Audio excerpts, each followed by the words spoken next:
Cerita kelam masa lalu, di balik kematian seorang gadis muda yang dijadikan tumbal pesugihan oleh ayah kandungnya sendiri. Sevia tidak sengaja melihat kecelakaan yang menimpa tetangga sekampungnya. Siapa sangka, kematian Mbak Santi yang tragis merupakan awal mula teror dari hantu Mbak Santi di kampung mereka. Teror demi teror yang menghantui Sevia dan warga kampungnya mengawali petualangan panjang mereka untuk mengungkap misteri kematian Mbak Santi yang penuh dengan kisah mistis. 6 gadis remaja terjebak dalam sebuah kisah misteri yang direncanakan oleh ayah Santi. Akankah Sevia dan teman-temannya dapat menguak tabir misteri kematian Mbak Santi? Apakah mereka dapat selamat dari perjalanan panjang mereka? Dan mampukah Sevia mengungkap jati dirinya yang sebenarnya menuju takdir yang telah memilihnya? Sebuah kisah dari Sevia, Arwah Penasaran Santi. Ini dia selengkapnya di channel YouTube Fakta Sejarah. Buat teman-teman yang pengen tahu Sevia nulis kisah apa saja, langsung saja pada mampir ke akun Wattpad-nya. Untuk linknya ada di deskripsi. Dan kita mulai bagian 1, Arwah Penasaran Santi.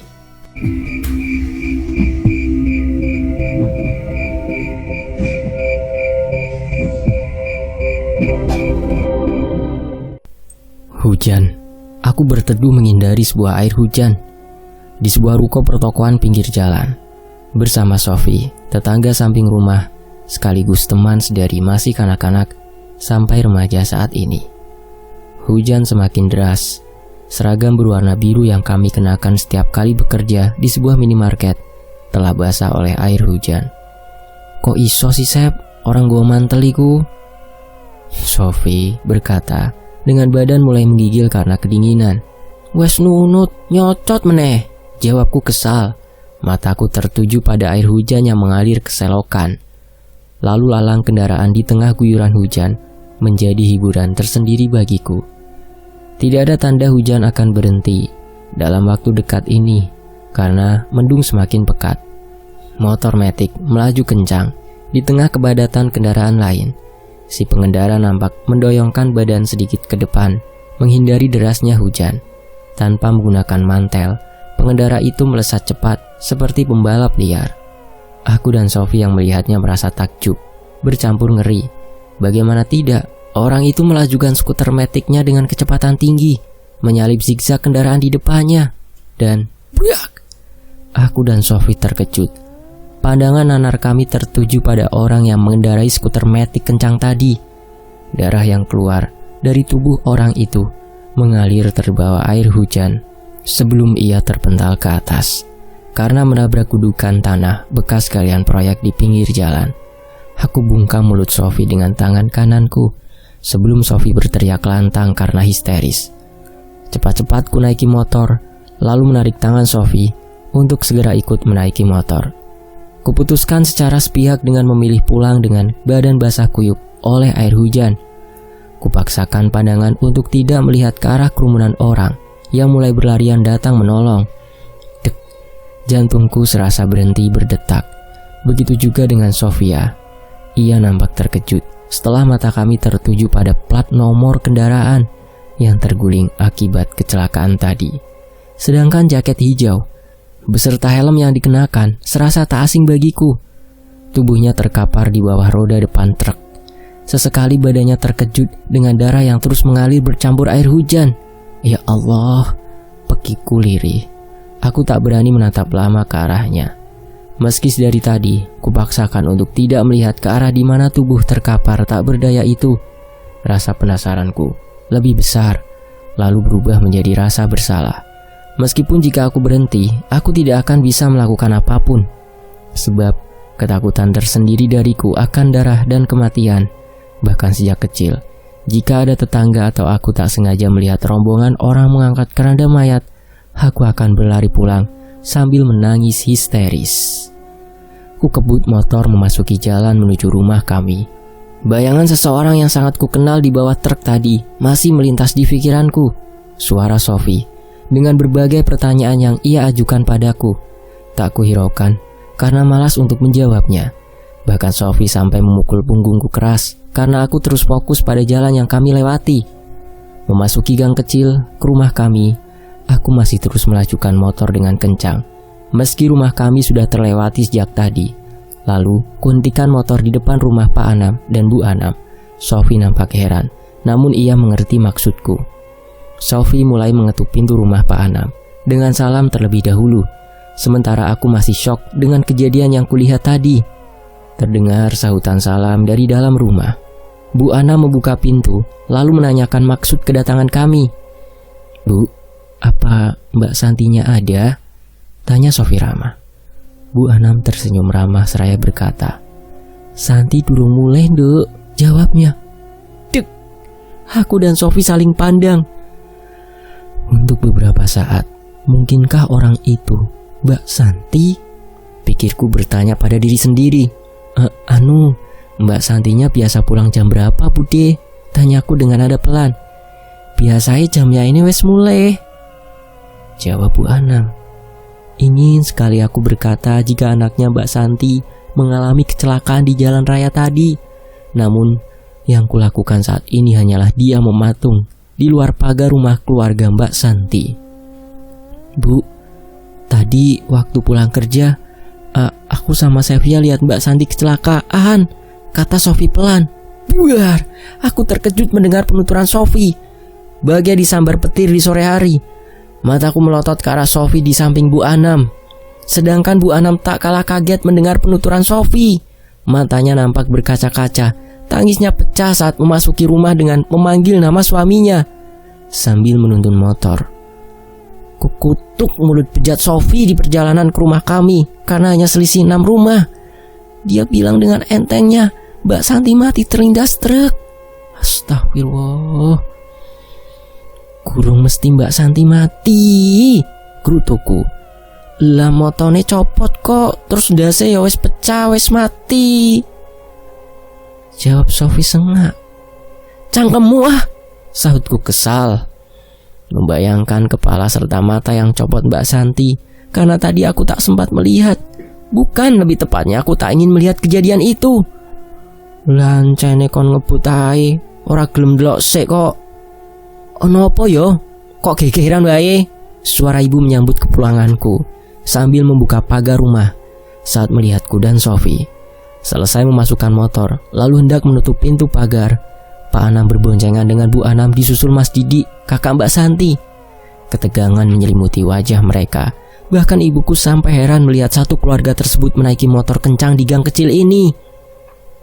Di sisi lain, selesai mandi dan keramas, kebiasaanku adalah meminum kopi bekas ayah. Sambil membawa cangkir kopi ayah, aku menghampiri ibu di ruang depan. "Sepia ini kebiasaan," ibu mulai menggerutu dengan mengambil sepatu yang kulepas sembarangan di dalam rumah. Satu lagi, buku ini sangat gila dengan kebersihan. Setiap pagi, ia akan berteriak karena harus membersihkan sisa bungkus mie instan yang kubuat semalam. Bahkan waktu aku mengajaknya makan mie ayam di warung langgananku, seusai membayar iuran BPJS, dengan entengnya ibuku yang kusayang ini berkata ke abang penjual kalau mangkok mie-nya harus dicuci dengan air panas terlebih dahulu. Aku menceritakan kejadian yang kulihat tadi. Aku masih ragu, itu benar Mbak Santi atau bukan? Suara ambulan dari kejauhan mendekat, lalu memasuki gang kecil yang hanya cukup untuk ukuran satu mobil. Mendengar sirene ambulan itu, aku langsung meloncat ke arah ibu. Bahkan aku merengek saat ibu berniat membuka gorden jendela depan hanya untuk sekedar memastikan. Ku cengkram erat tangan ibu agar ia tak beranjak dari duduknya. Di luar beberapa tetangga berlarian kecil ke arah ambulan. Ayah yang baru saja datang dari Jagong bersama beberapa warga sekitar membuka pintu lalu melihatku yang bersembunyi di balik punggung ibuku. Ia menutup pintu kembali. "Anakmu ini loh," kata ibu sambil menggerakkan pundak kirinya ke ayahku, tempat bersandar kepalaku saat ini. Kedua tanganku melingkari perutnya agar ibu tak beranjak dari duduknya. "Hush, shh," jawab ayah dari balik jendela depan. Ia nampak menutup pagar lalu berjalan ke arah ambulan yang baru saja lewat. Beberapa warga nampak menggerutu kesal karena niat baik mereka ditolak oleh Pak Anam dengan alasan berbeda jamaah. Proses memandikan dan penguburan hanya dihadiri beberapa orang itu pun bukan warga sekitar sini. Pak Anam terlihat marah kalau ada warga yang mencoba membantu. Sedangkan Bu Anam menangis sambil berjalan di belakang 4 orang yang memikul keranda. Sekitar 9 orang yang mengantar jenazah Mbak Santi ke pemakaman. Sementara itu kemanapun ibu pergi, aku selalu membuntutinya. Aku lega saat ayah pulang, ia tak ikut mengantar Mbak Santi ke pemakaman. Gunjingan para tetangga sekitar setelah rombongan berlalu pun semakin menjadi. Banyak yang bilang proses penguburannya sangat tak lazim. Di sisi lain, gerimis. Setelah pemakaman Mbak Santi, gerimis enggan berlalu. "Bu, orang no tahlilan toh?" tanyaku saat kami bertiga di ruang tengah menonton TV. "Tahlilan untuk siapa?" jawab ibu dengan jemari sibuk memencet remote. "Ya Mbak Santi lah," jawabku asal. "Sep, ayah belum minum loh," ucap ayah saat tahu aku menyaut gelas kopinya. "Empuh, sukanya mengganggu saja itu," ibu menimpali. "Wes digawekno loro, yo ndek bapakne disikat pisan." Singkat cerita, pukul 22:30 menit. Aku beranjak menuju kamar. Gerimis dari sore belum juga reda. Ayah dan ibuku sudah tidur sejak jam 9 tadi. Biasanya jam 9 malam aku sudah terlelap di depan TV. Bosan karena mataku juga belum ngantuk, iseng-iseng ku buka medsos di gawai. Banyak sekali postingan tentang kematian Mbak Santi di salah satu grup yang dikhususkan bagi warga kampungku. Sekelebat bayangan orang berjalan di depan rumah. Aku berpikir positif. Mungkin saja salah seorang tetanggaku yang baru pulang bekerja. Ku tepis ketakutan dalam diri meski bulu kuduk mulai meremang. Jika tadi bayangan orang berjalan itu ke arah ujung gang, kali ini bayangan itu nampak berjalan pelan ke arah depan gang. Samar-samar ku dengar suara langkah kaki berjalan dari arah gang depan menuju gang di mana rumah Pak Anam juga terletak di sana. Pelan, amat pelan, suara langkah kaki yang terdengar diseret. Srek, srek. Suara itu terdengar makin jelas. Dengan langkah seperti sedang diseret. Srek. Kemudian ia berhenti di depan rumahku saat ini. Lama tak bergerak, ia berdiri mematung di depan rumah memandang ke arah kamarku. Dengan tangan gemetaran, kurai gorden jendela. Gorden yang ada di kamarku perlahan kubuka untuk memastikan sekaligus menepis rasa takut yang mulai menjalari tubuhku. Dengan tangan masih gemetaran, kusingkap perlahan gorden jendela kamarku. Dek. Kedua tanganku refleks menutup mulut rapat, seakan tak percaya dengan apa yang kulihat dengan mataku saat ini. Di sana, di depan pagar besi rumahku, sosok Mbak Santi telah berdiri mematung dengan wajah hancur, serta bola mata kirinya tergelantung, menjuntai ke bawah. Darah terus-menerus mengucur dari mulut serta lubang matanya. Detak jantungku serasa berhenti, tercekat.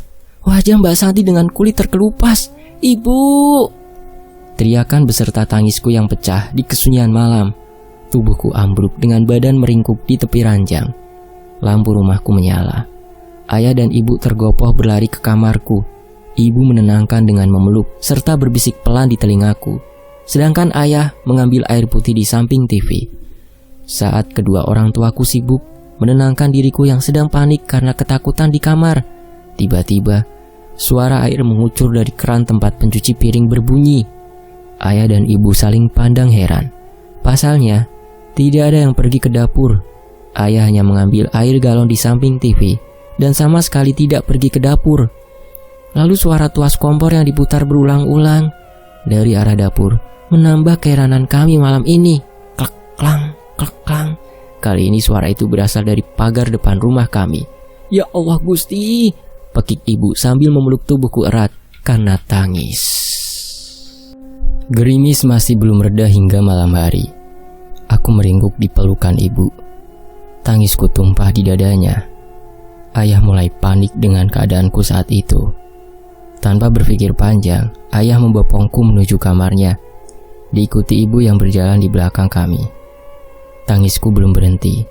Dadaku terasa sesak. Masih terbayang di ingatanku sosok Mbak Santi yang menampakkan diri padaku. Meski aku tidur di tengah kedua orang tuaku, rasa ketakutanku belum sepenuhnya hilang. Tok tok tok. "Gak tuku jajan ah?" Suara itu, aku mengenalinya. Itu suara Mbak Santi. Mbak Santi berjualan kue jajanan pasar saat pagi dan sore hari di depan gapura gang masuk rumah kami. Tok tok tok tok. "Gak tuku jajan ta?" Berulang kali ia ketuk pintu rumahku di malam hari. Kami yang mendengarnya merasakan ketakutan oleh teror Mbak Santi. Bukan hanya aku, ibu tampak terkejut ketika mendengar suara ketukan pelan di pintu rumah kami. Srek, srek, srek. Suara langkah kaki diseret di dalam rumah kami. Ia berjalan menyusuri ruang depan, lalu melewati ruang tengah dan berhenti di depan pintu kamar, di mana saat ini kami berada. Tok tok tok. "Lek, Bibi, aku menjajakan kue. Tidak berminat beli kah?" Pintu kamar diketuk amat pelan. Suara Mbak Santi juga terdengar berat dan serak. Bau amis darah tercium sangat menyengat saat kehadirannya. Dari celah bawah pintu kamar, bayangan itu berdiri menghadap ke arah kamar. Berkali-kali ku sebut asma Allah, sambil terus menangis, memohon pertolongan dari Yang Maha Kuasa. Ibu yang sedari tadi memelukku, mendongakkan kepalanya ke arah pintu. "Orasan, sepuroni ya nduk," kata ibuku pelan. Khawatir denganku, ayah mengambil minyak angin di laci kamar, lalu mengoleskan di leher dan sela-sela bawah hidung. Entah apa yang dibicarakan ayah dan ibu. Badanku terasa lemas sambil terus kupejamkan mata agar sosok Mbak Santi tak kulihat. Tangisku belum juga berhenti. Beberapa kali ibu menenangkanku dengan tangan lembutnya membelai kepalaku agar aku sedikit tenang. Gemetar di badanku tak kunjung hilang. Tanganku masih mencengkeram erat tangan ibu. Berkali-kali ayah menyeka keringat di keningku. Ayah bangkit keluar kamar, menuju kamar mandi mengambil air wudhu, lalu kembali ke kamar dengan gelas berisi air putih lagi. Sajadah digelar di samping tempat tidur. Selesai sholat tahajud, ayah meniup gelas berisi air putih yang sudah ia persiapkan, lalu merapalkan suatu ayat Al-Quran. Ibu menyuruhku bangun agar aku lekas meminumnya. Dengan mata terpejam, aku meminumnya. Sisa dari air yang kuminum dibasuhkan ke wajahku. Aku mulai sedikit tenang, lalu tertidur. Dulu ketika ketakutan atau fobiaku kumat, kakek sering datang menjenguk, lalu menyuruh mengambil air dalam gelas. Setelah berdoa lalu meniup 7 kali ke arah gelas berisi air tersebut. Aku disuruh meminumnya. Pernah juga suatu ketika saat pulang sekolah, ku kayu sepeda pancal dibantu Sofi yang duduk di kursi belakang itu, membantu mengayuh. Tak sengaja kulihat dari jauh rombongan pengantar jenazah berjalan ke arah kami. Ketika semakin dekat dan jelas, yang dipikul oleh 4 orang itu keranda mayat.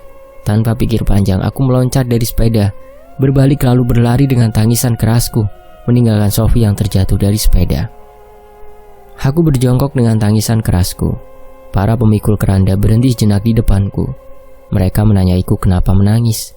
Sontak, tangisku semakin histeris melihat keranda ditutupi kain hijau yang mereka pikul.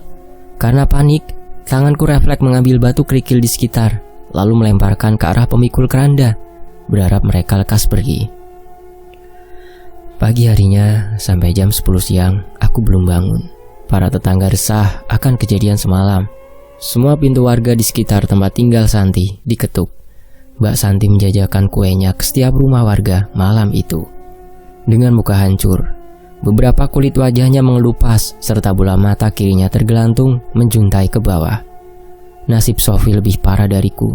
Tadi malam, Mbak Santi menemaninya tidur. Sampai sekarang Sofi masih meringkuk ketakutan di kamarnya. "Bu," aku bangun dengan sekujur badan terasa amat pegal. Mendengar aku memanggilnya, ibu yang belanja sayuran di depan rumah tergopoh memasuki rumah. Khawatir jika terjadi sesuatu lagi padaku. "Ya mbok adus ndhisik, Sep," kata ibu saat tahu aku duduk di meja makan dengan kopi bekas ayah. Setiap pagi dan sore ayah pasti menyisakan kopinya untukku.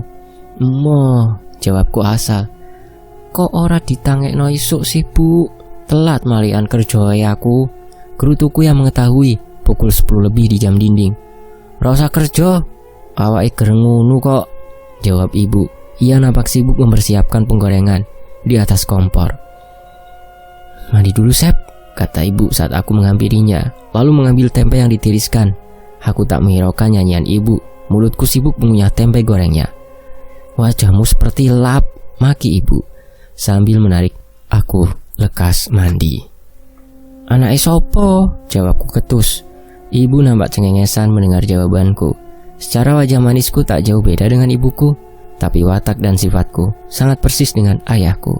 "Bu," tanyaku ketika ayah sibuk memasak sayur lodeh kesukaan ayah. Jawab ibuku asal. "Mambengiku apa tenan Mbak Santi, Bu?" tanyaku lagi. "Ya mbo Sep, ibu ora diwedeni kok."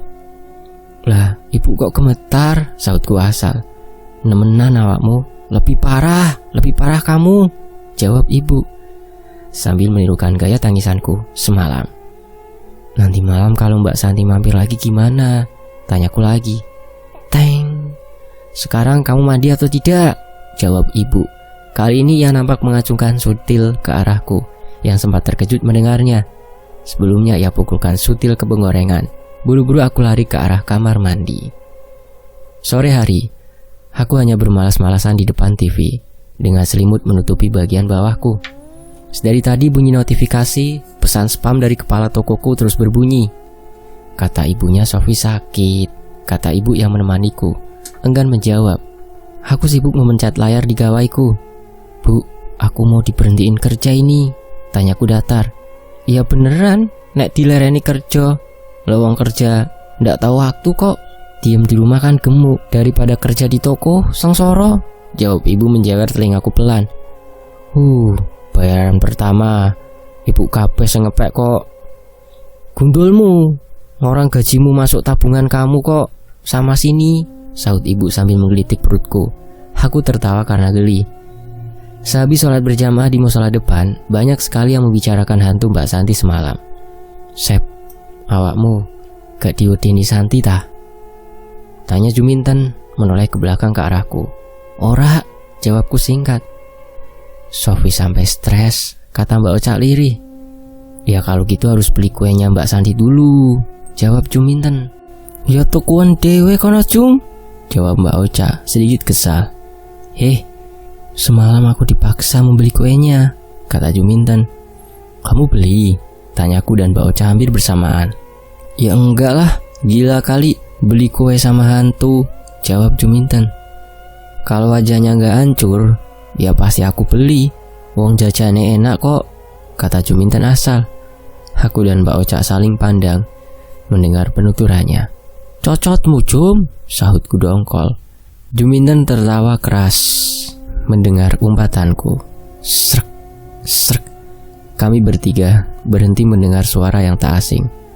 Tengkuk kami serasa ditiup dari belakang. Jantungku sudah berdetak kencang. Srek, srek. Mbak Oca memegang erat tanganku, sedangkan Juminten nampak terkejut saat ia menoleh ke belakang. Juminten memandang ke arah kami, lalu memberi isyarat untuk lari. "Hah!" teriakan kami bertiga serentak dengan lari sekencang-kencangnya. Kubuka pintu pagar cepat, disusul dua temanku di belakang, lalu menutup pintu rapat-rapat. Jantung kami berdebar tak karuan, seiring nafas yang masih ngos-ngosan. "Kamu sih ngomongin segala," kata Mbak Oca kesal. "Lah mana tahu, kan masih sore. Gak mungkin kan Santi datang," jawab Juminten enteng. Kurai gelas di bawah galon lalu meminumnya agar aku sedikit tenang. Karena ibu dan ayah masih di belakang, aku sengaja disuruh pulang duluan untuk memanasi sayur lodeh agar tak sampai basi. Selesai memanasi sayur, kami bertiga duduk di kursi depan dengan harap-harap cemas karena ayah dan ibu belum juga sampai. Cekreng, kami terbelalak kaget. 3 motor milik keluargaku menyala secara bersamaan sendirinya. Aku dan Mbak Oca saling berpelukan dengan mukena yang masih terpakai. Tak ada sepatah kata pun dari mulut kami. Juminten berdiri mencoba memeriksa. Tok tok tok tok. Suara ketukan dari luar rumah. Badanku semakin gemetaran mendengarnya. Juminten meloncati meja bergabung bersama kami. Ya Allah, ngaliyo Mbak, ngaliyo. Ojo ganggu aku Mbak, aku ndak punya salah sampai-sampaian loh Mbak, kata Juminten dengan tangisan meraung. Gak toko jajan ah. Tok tok tok tok. Suara yang terdengar amat pelan, serak nan pilu. Entah apa yang harus kuperbuat. Berbagai surat-surat Al-Quran ku baca. Kupejamkan mataku sambil memeluk Mbak Oca. Aku tak ingin melihat wujudnya. Srek, srek. Suara langkah kaki diseretnya semakin mendekat. Bau busuk menyengat tercium sampai ke dalam rumah. Tangisku telah pecah hingga tak sadar aku telah pingsan. Begitupun Mbak Ocha, ia ketakutan lalu pingsan. Menyisakan Juminten yang ketakutan seorang diri. Pintu yang tadi terkunci dari dalam kini terbuka. Mbak Santi berjalan menyeret kaki kanannya yang patah ke arah Juminten. Sayup-sayup terdengar suara rintihan kesakitan dari luar rumah. Di sebelahku, Mbak Ocha sedang terlelap, sedangkan Juminten nampak berdiri di samping jendela kamarku. Shh. Juminten melakukan bahasa isyarat ke arahku saat mengetahui aku terbangun. Di luar, suara dari Juminten sambil menunjuk keluar jendela. Bau anyir darah menusuk hidung. Tak peduli dengan kelakuan Juminten yang terus mengintip dari balik jendela kamarku, aku memilih menutupi seluruh badan hingga kepala dengan selimut. Badanku mulai gemetaran lagi. Bau amis darah tercium sangat menyengat. Datang lagi ya, kata Mbak Ocha lirih saat terbangun karena gemetar badanku.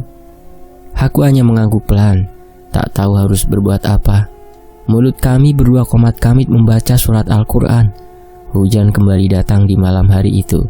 Juminten dengan rasa penasarannya memaksa kami untuk melihat hal yang sama sekali tak ingin kulihat. Mbak Ocha, bangun, karena selimut yang menutupi kami ditarik oleh Juminten. Rasa keingintahuan Juminten memaksa aku dan Mbak Ocha ikut penasaran. Kugeser pelan badanku di sisi Juminten. Mbak Ocha mencengkram bajuku dari belakang. Aku berjongkok di bawah Juminten. Pelan-pelan, dengan tangan gemetaran kubuka gorden jendela kamar. Mbak Santi berjalan menyeret kaki kanannya. Di tengah guyuran hujan deras di malam itu, tangan kanan menutupi mulutku, sedangkan tangan kiriku mencengkram erat betis Juminten. Beberapa kali Juminten memukul tanganku agar aku melepaskan betisnya. Sakit, Sep, ucap Juminten memukul tangan kiriku.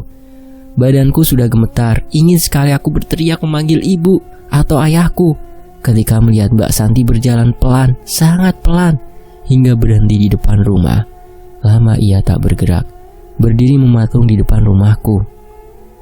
Dari balik jendela kamar, kami bertiga mengamati Mbak Santi yang berdiri lama menghadap ke ujung gang di depan rumah. Hingga akhirnya ia menoleh ke arah kami dengan wajah penuh luka serta bola mata kiri yang menggantung berlumuran darah. Blar! Suara beserta kilatan petir di malam hari memperjelas wajah Mbak Santi yang menoleh ke arah kami.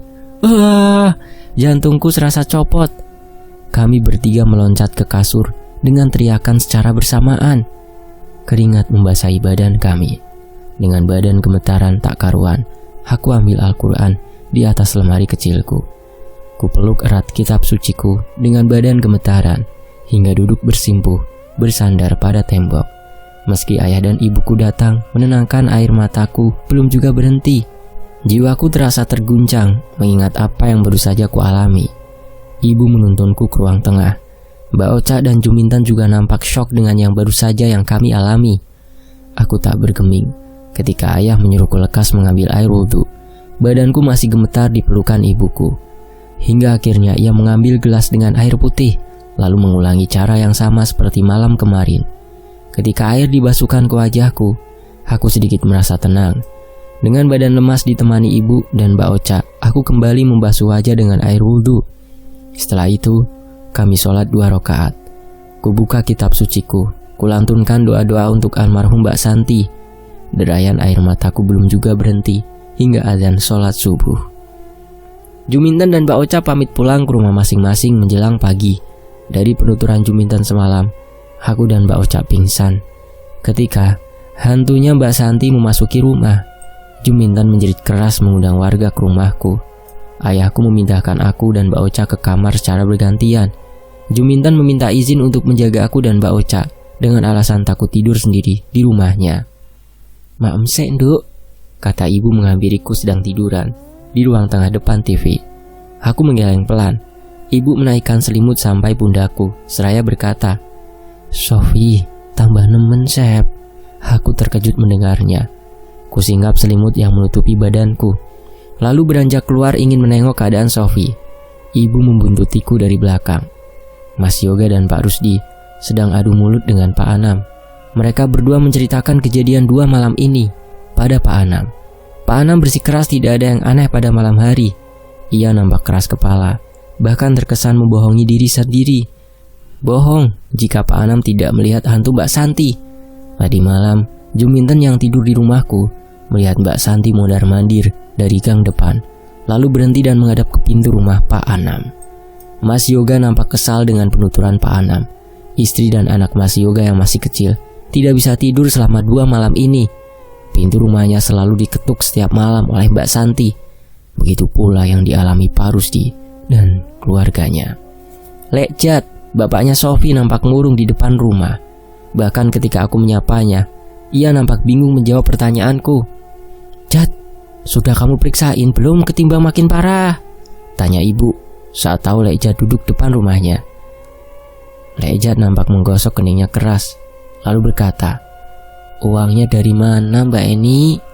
Ibu dan Lek Jat nampak berbicara serius, sementara aku nyelonong memasuki rumah Sofi. Sep, matamu kok abuh ngono? Hah? Kata Lek Tuti, ibunya Sofi. Kebanyakan tidur Lek, jawabku asal. Hah? Kebanyakan nangis itu. Sofi ada di kamarnya, kata Lek Tuti menunjuk kamar Sofi, lalu bergabung bersama Lek Jat, ibuku, di depan. Kubuka perlahan pintu kamar Sofi. Makanan yang disediakan Lek Tuti sama sekali tak disentuhnya. Kuhampiri Sofi yang sedang meringkuk di atas kasurnya. Kamu harus kuat. Aku peluk erat badan Sofi. Makan, jangan sampai sakit. Kubisikkan pelan di telinga Sofi. Setiap malam Mbak Santi datang, Sep, jawab Sofi seraya menangis. Aku pun tak kuasa menahan air mataku saat melihat kondisinya. Makan dulu ya Sof, kataku seraya mengambil piring berisi nasi dan telur ceplok di kasurnya. Sofi mengangguk pelan. Kusuapi perlahan ke mulutnya. Sofi memuntahkan makanannya. Cepat-cepat ku bersihkan sisa muntahan di mulutnya. Lalu ku kabari Dimas untuk membawa Sofi ke puskesmas hari ini juga. Kurai gawai Sofi yang sedari tadi bergering. Panggilan masuk dari Bagas, kepala toko tempat kami bekerja. Kok niki niat kerja ta ora? Dicat ora dibales, ditelepon ora diangkat. Karmu ya opo sih Sof? Suara Bagas dari seberang. Aku mengambil nafas dalam-dalam. Jancuk, keluapkan kekesalanku. Dalam satu kalimat menjawab pertanyaan panjang lebar kepala toko kami. Loh Sep, opo maksudnya iki? Jancuk kan iku? Belum sempat Bagas menyelesaikan perkataannya, aku sudah menyela dengan makian yang kutujukan padanya. Kututup panggilan telepon, jadi ku mencari opsi blokir kontak. Lega rasanya bisa melupakan sedikit amarahku padanya. Sep, kamu misui sopo Sep? Kata Lek Tuti dari luar yang mendengar umbatanku. Itu aku mengumpat orang tidak punya otak, jawabku asal. Tanpa meminta izin terlebih dahulu pada Lek Jat dan Lek Tuti, ku kemasi baju ganti Sofi. Ku putuskan sendiri untuk membawa Sofi ke puskesmas. Aku khawatir akan keadaannya jika bertambah parah. Sambil menunggu jemputan temanku, karena tidak mungkin aku mengantar Sofi dengan menaiki motor, para warga bersama Pak RT nampak berdiskusi dengan Pak Anam. Aku sedikit kesal dengan kelakuan Pak Anam yang bersikeras menolak usul para tetangga, karena menurutku Mbak Santi sudah meresahkan kami. Mbak Ocha menghampiri kami. Ia nampak iba saat melihat keadaan Sofi. Aku mengutarakan maksudku padanya untuk membawa Sofi hari ini juga ke puskesmas. Minibus silver milik Dimas, temanku sekaligus pria yang menyukai Sofi, sudah terparkir di depan rumah. Mbak Ocha membantuku memapah tubuh lemah Sofi memasuki mobil. Cum, teriakku ke arah Juminten di depan rumahnya. Ia nampak antusias mengikuti warga yang berdiskusi dengan Pak Anam. Mau ke puskesmas ya? Tanya Juminten saat menghampiri kami. Yo, kamu mau ikut gak? Jawabku sambil memasukkan tas berisi selimut dan keperluan lainnya. Nanti aku nyusul, kata Juminten dengan wajah serius. Genting Cum, genting, saut Mbak Ocha menjelaskan. Walah, udah ganti ya, kata Juminten lalu tertawa. Lambemu Cum, jawabku seraya memasuki mobil duduk di samping Sofi. Sofi, engkau tak WhatsApp yo, kata Juminten setengah berteriak ke arahku. Ku kepalkan tangan kananku ke arahnya seraya berkata, "Kono ojo ngarai, Cum," dengan tatapan serius kepadanya. Guyon, serius terus koyok santai iki suwe-suwe, canda Juminten saat mobil melaju pelan. Nyocot, umbatku asal. Entah apa yang dimaksud Juminten saat aku dan Mbak Ocha menunggu Sofi di puskesmas. Juminten menerangkan panjang lebar soal keputusan warga. Meski keluarga Pak Ana menolak membongkar makam atau mengadakan tahlilan di rumahnya, warga tetap mengadakan tahlilan yang dikhususkan pada almarhumah Mbak Santi selesai sholat maghrib di musola. Dari keterangan Juminten juga, kalau selama 7 hari arwah Mbak Santi masih gentayangan di kampung, dengan terpaksa warga akan membongkar makam Mbak Santi untuk menyucikannya ulang. "Mbak, biasanya kan demit iki kan memedi kan sampai 40 dino yo," kataku saat berada di luar ruangan Sofi dirawat. "Iya, kalau kata orang tua dulu sih iya," jawab Mbak Ocha ragu. "Lah, selak kesuwen, Mbak," sambil memandang Mbak Ocha. "Gak sampai 40 dino, stres aku suwe-suwe," menurutku kesal. "Ya sabar, Sep, awake dhewe ya wedi kok," jawab Mbak Ocha menundukkan kepalanya. Malam ini kuputuskan tidur di puskesmas bersama Mbak Ocha. Ayah dan ibuku menyusul. Ibu khawatir denganku. Ibu menemani kami tidur di puskesmas, sedangkan ayah pulang karena harus menghadiri tahlilan di musola. Selesai maghrib, orang tua Sofi menyusul dengan membawa camilan dan makanan. Lekjat bercerita panjang lebar mengenai rencana warga. Ia nampak gelisah dengan keadaan Sofi, anak keduanya. Lekjat berpamitan akan mengikuti tahlilan di musola. Bersambung. Nantikan Arwah Penasaran Santi bagian kedua hanya di Fakta Sejarah. Terima kasih semuanya, saya pamit. Wassalamualaikum.